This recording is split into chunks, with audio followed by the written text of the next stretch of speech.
Do you ever feel like your goals are stuck miles away even though you try hard, only to slip back into old routines the moment motivation fades? Atomic Habits solves that by focusing on how tiny, repeated actions shape who you become. This isn't about quick hacks or intense willpower. It's about how 1% improvements compound over time into massive change. And that's a game changer for anyone who wants consistent progress without burnout. Atomic Habits, written by James Clear, is a practical manual on designing systems that make good habits inevitable and bad habits hard, blending science, stories, and clear frameworks you can use today. Unlike goal-focused approaches that can leave you stuck, this book shifts focus to identity and systems. It teaches you to change who you believe you are and then act like that person every day. The core philosophy is simple. Small habits, repeated consistently, compound into remarkable results over months and years. 1% improvements may look trivial today, but they redefine your future self. Clearer argues the most powerful change comes from identity-based habits. You don't start by saying, "I want this result." You start by saying, "I am this type of person," and proving it with tiny wins. He organizes habit change into 4 practical laws. Make it obvious, make it attractive, make it easy, make it satisfying. And each law comes with actionable tactics you can apply immediately. The first law says that habits should be obvious. Design clear cues in your environment that trigger the behavior instead of relying on memory or motivation to do the right thing. For example, if you want to read more, place a book on your pillow so you see it before bed. That simple, visible cue dramatically increases the chance you'll open it. A quick tactic Clear recommends is the habit scorecard. List your daily behaviors without judgment and label them as good, bad, or neutral, so you become aware of what you actually do. The second law is about making habits appealing by bundling them with things you like or reframing them so they look rewarding, because our brains are wired to chase pleasure and avoid pain.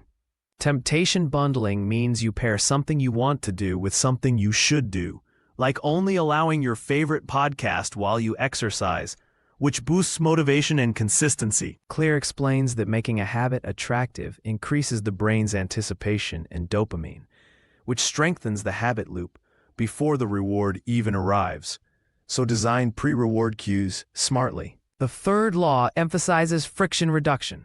Make your desired habits as easy as possible. Lower the barrier, automate where you can, and shrink actions to fit the 2-minute rule. The 2-minute rule says start with a habit that takes 2 minutes or less. Read 1 page or put on running shoes, which defeats procrastination and often leads to longer sessions organically. Design your environment to make good choices easy and bad ones hard. Remove junk food from sight. Put your phone in another room during focus time. And let context do the work. The fourth law about immediate rewards. To build repetition, you need satisfaction right away, because delayed rewards are unreliable motivators for daily habits. A simple and satisfying tactic is habit tracking.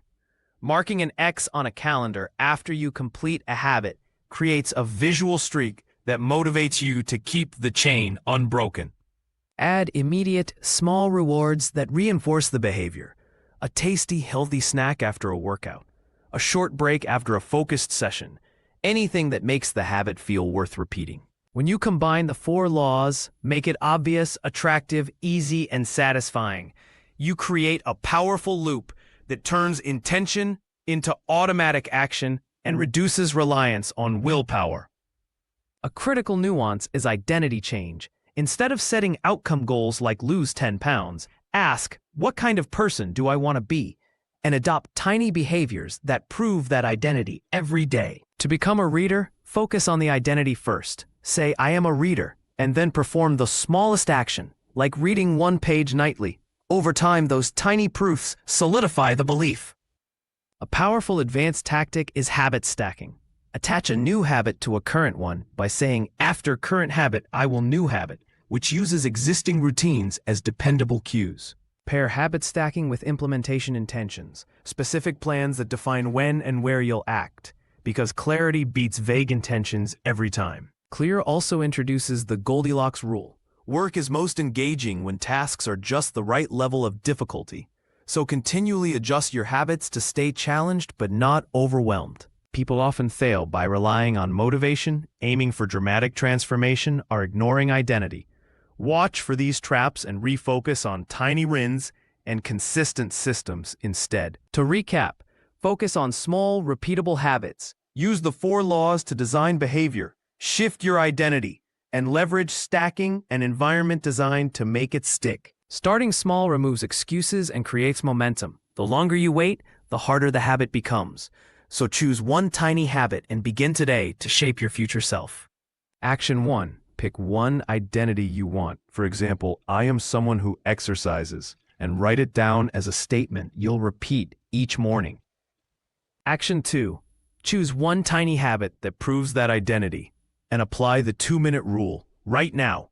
Commit to it for 7 days and track it on a calendar. Action 3. Design a clear cue. Make the habit attractive by bundling it with something you like.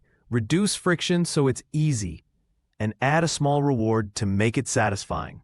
I challenge you to commit to one tiny habit for 30 days and share your first week result in the comments so we can celebrate streaks and troubleshoot hiccups together.